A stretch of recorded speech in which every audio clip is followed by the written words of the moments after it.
Halo, apa kabar? Salam profit. Ya, selanjutnya kita belajar indikator Bollinger Band ya, teman-teman. Nah, Bollinger Band ini dikembangkan oleh John Bollinger gunanya untuk mengukur volatilitas pasar. Jadi secara sederhana, indikator ini menunjukkan pada kita kapan pasar sedang tenang atau sideways dan kapan pasar bersuara atau trend. Nah, pas waktu pasar tenang, bentuk bands atau indikator ini mengerucut, teman-teman. Sedangkan pada saat pasar trend, bands akan berekspansi atau melebar. Nah, ini yang saya bilang bands. Bands ini adalah garis biru ini. Nah, ini. Oke. Nah, grafik yang menunjukkan pada saat harga bergerak tenang, tak bersuara, ini. Pasarnya tenang nih, sideways ya, teman-teman. Nah, Bollinger Bands bergerak merapat, sewaktu harga bergerak naik, bands akan melonggar.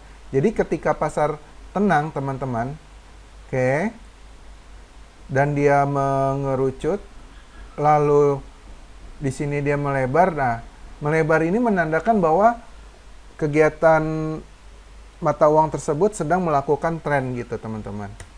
Nah, selanjutnya pantulan Bollinger. Satu hal yang mesti kita ingat tentang Bollinger Bands, bahwa harga memiliki kecenderungan untuk kembali ke tengah bands. Nah, nanti kita jelasin di gambar selanjutnya. Nah, inilah yang alasan mendasar muncul istilah pantulan Bollinger atau Bollinger Bonds. Coba tilik grafik di bawah ini, di slide selanjutnya, dan tebak kemana harga akan bergerak selanjutnya, teman-teman. Nah, ini seperti ini contoh ya, teman-teman. Ini garis Bollinger yang warna biru. Di sini ada candlestick. Nah, ketika harga mencapai puncak bands, yang mencapai puncak dua garis ini,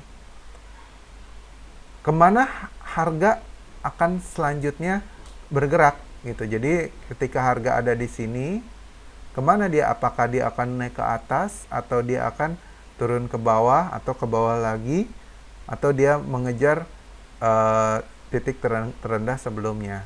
Oke. Nah, harga kembali melonjak ke tengah bands. Nah, maksudnya dia masuk ke dalam area bands ini loh, teman-teman. Jadi seperti yang kita bisa lihat, harga kembali bergerak turun menuju bagian tengah bands. Nah ini di sini ada contohnya. Mungkin di sini ada garis lagi di bawah. Jadi 1, 2, 3. Jadi ini garis tengahnya gitu, teman-teman. Oke.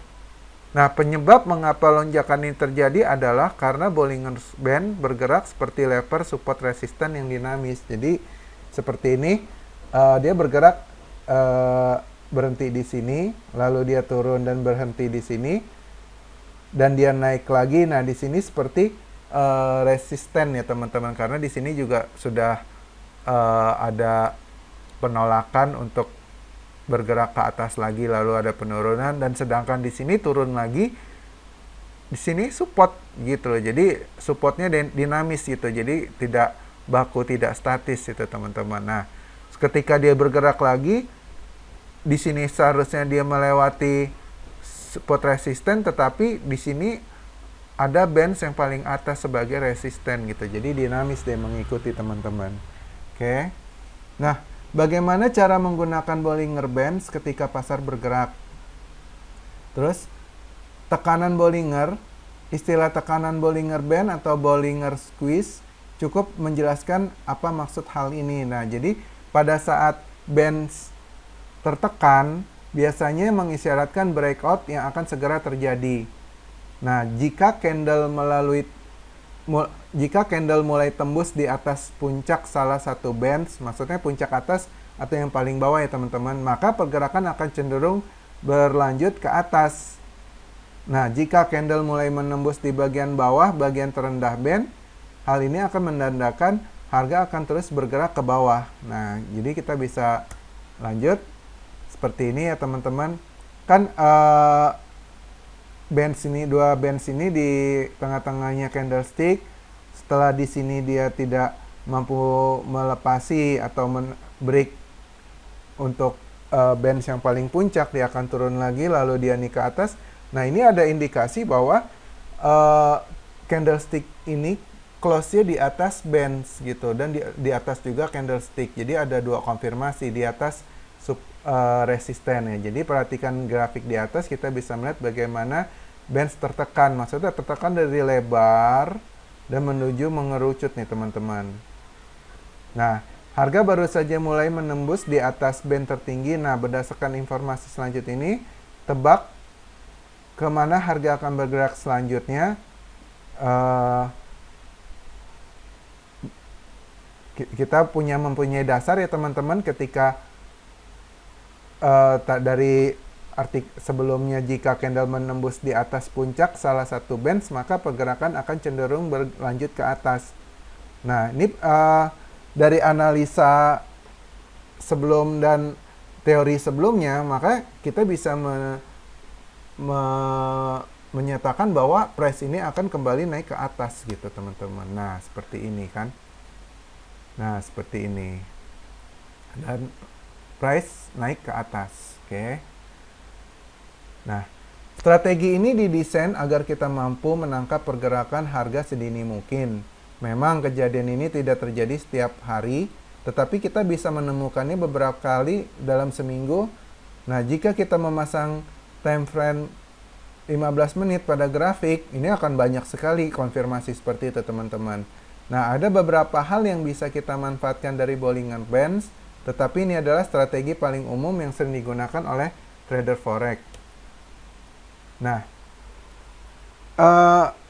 beberapa hal yang dimanfaatkan dalam Bollinger Band itu adalah kita bisa mengetahui dan kita gunakan adalah untuk menentukan tren teman-teman, dan pergerakan pasar itu apakah sedang sideways ataupun tren. Nah, jadi ketika nanti ada seperti ini menunjukkan tren bermulai gitu loh teman-teman, dan ini biasa juga disebut momentum gitu. Oke.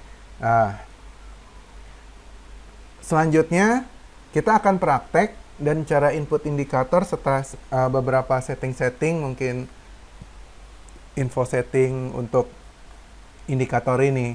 Untuk lebih jelasnya tentang Bollinger Band ini, teman-teman bisa googling di website-website yang membahas tentang Bollinger Band ini secara detail gitu teman-teman. Jadi kita hanya belajar di sini tentang dasar dan cara praktek ya teman-teman. Mungkin next suatu saat kita akan memberikan bagaimana cara menganalisa secara detail dengan digabungkan dengan moving average atau indikator-indikator lain gitu. Oke teman-teman, silakan lihat video selanjutnya, video praktek bagaimana cara menggunakan indikator Bollinger Band ini. Oke, terima kasih. Salam profit, idealpit.com.